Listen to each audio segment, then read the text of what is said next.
France, Italy, Six Nations, 37 points to 10 victory for the home side. Kind of a weird range where it's like France didn't obliterate the Italians, but it's still a pretty comfortable victory that's hard to draw positives from if you get beaten by 27 points. But I still think the Italians proved a decent point on their road to some improvements.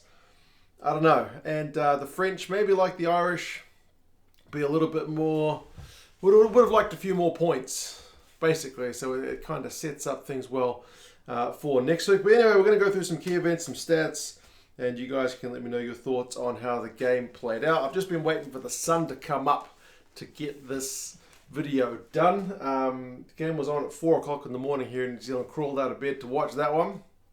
And yeah, it was still dark by the time the game finished. So slightly delayed. Do forgive me for that. Really good anthems. As far as anthems go, I don't usually talk about anthems that much. But really loved hearing both these sides power it out. And it's been a massive difference this year compared to last year. To see crowds there just makes such a difference. Like, you forget how much of a factor the crowds make. And I think, you saw with the Scotland game as well. Especially because that one was so tight, how the influence of the crowd to get them over the line. But yeah, crowd very vocal in this one and very wet, especially the first half, very wet. So maybe that means there's a few more errors than we would have ordinarily seen. But I still think the game was of actually pretty good quality. If you're going to get up at 4 o'clock in the morning, you want a good product, and I think we got that. It starts with some French points. They get a penalty on 4 minutes to make it 3 points to 0. And interestingly, Vilière, who just quietly has a pretty good game out on that left wing. I picked Penaud for my fantasy team, which was a mistake, but he still gets on the board. Vilière almost gets on the back of a Fickou little kick through after Ntamack kind of set the play up, but just didn't touch that one. But early warning signs that left winger was going to be a busy man. Interestingly, when Italy had their kind of first chance to attack after being under the pump, but holding for the first period, they knocked it on, and it was, again, the conditions are not great, but you feel like if Italy's going to put the French side under pressure, especially in Paris, they need to be more clinical. They did let that one go. However, speaking of mistakes, Jaminet makes a pretty bad one on, 16, 17 minutes. It's a high ball from Varney. He's under a wee bit of pressure, but you would expect Jaminet to catch it clean. Initially, it looks like he has, but he spills it. And from that loose ball, it's like a second phase. I think it's Cici that grabs it first, and then a phase later, Gabin is cross-kicking it to the debutant, who's still a teenager, Menoncello, who takes the cross kick and just keeps his foot in. There's literally one angle that shows his foot seemingly looking out, but then the reverse angle, clearly his foot is not quite in touch. It's about as close as it can get, but he docks the ball down out on the wing. First try of the game. Italy in the lead. First lead change, 7 points to 3. Great conversion from the sideline as well from Gabin. 20 minutes, the French, next time they get a penalty, they opt for the maul, and they maul it a few times in this game. Like, if you saw my stats video the other day, it kind of showed that of all the tier 1 teams, France don't maul it a heck of a lot, but we did see a bit more of their maul in this game, trying to, I guess, exert a bit of physical dominance, which I think they did get across the course of the 80. But eventually, the Italians are able to make a good exit. And the line-up ball, to be fair, wasn't actually that clean for the French, which was sometimes an issue for both sides in this game. It looked like Jaminet had got them right back into it, though, making up for his mistake with a pretty sweet kick. Like, it's pretty rare that you would just highlight a kick in play as being something special, but it was a pretty sweet 50-22. However, it's all for naught because Vilière gets pinged for a previous infraction where he'd pushed over, I think it was Menoncello, when he was trying to kind of close down Gabin for the earlier exit play from the Italians. So a beautiful 50-22 snuffed from Vilière. He have to do something to make up for that mistake, but it's coming later. 26 minutes, the first French try of the game is a pretty brutal one for the Italians because you'd have to say it's pretty soft, and it's another one of those messy lineouts like I'm talking about, and again, it's wet. So there is going to be ball which is not as clean as you would be used to, but yeah, you can't be gifting the ball to Jelonch like that, and he shows some good awareness, some good hands, some good wheels to get himself over the line. So it's a good try for the French. They go back in front. The conversion hits the posts. It was 8 points to 7. To be fair though, Italy, like, you feel like if they can stay in the fight, they can. I don't know, they can stay in the game. Like overall, you know what I mean? Like they need to make those small battles count. And restarts are a great example of that. How do you respond to a restart? Like if you've just scored, do you immediately concede a penalty and can ship points? Well, they managed to do the kind of reverse to the French. Not long after the Jelonch try, they didn't crumble. They managed to earn themselves a penalty as well, and they kicked that to actually retake the lead, 10 points to 8. But then France on 34 minutes got their own penalty to put the lead back in France's favour. So it was like 4 lead changes the whole game, 11 points to 10. So France won't surrender that lead again. The Italian scoring, there's none of it in the second half, so it's pretty much done. Right before half time, as maybe you started to see a little bit of the physical dominance starting to come out a bit with the big French pack.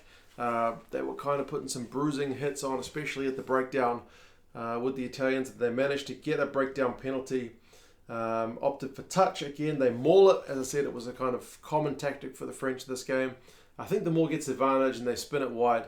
Vilière gets his first of 3 tries out on the left wing. Pretty well worked. So they go into halftime with an 18-10 lead. So 18-10 is far from game over. I think if you're an Italian fan, you would certainly have seen some of the positives in that first half. By the end of the first half, it was starting to look a bit hairy, but overall the team had been kind of executing well. They certainly hadn't had as much ball, but they'd converted their clear-cut chance pretty well and managed to keep the scoreboard, ticking over as best they could. So, I mean, run meters 187 to 77 at halftime tells a story. Possession 58-42, territory 67-33. So the Italians have still been, on the back foot for large periods, but they've only conceded, especially with that last try, they've only conceded 18 points. I say only 18, but it would have been, fewer if they'd not conceded that last try right before half time, if they'd managed to kind of hold the ball at the breakdown. But that's ifs, buts and maybes.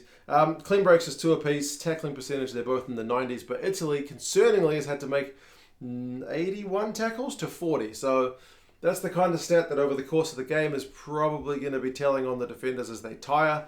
I think that's kind of what we see in the second half. Second half, you see Danty make a big run up centre field. He's a big unit of a man. He goes very close.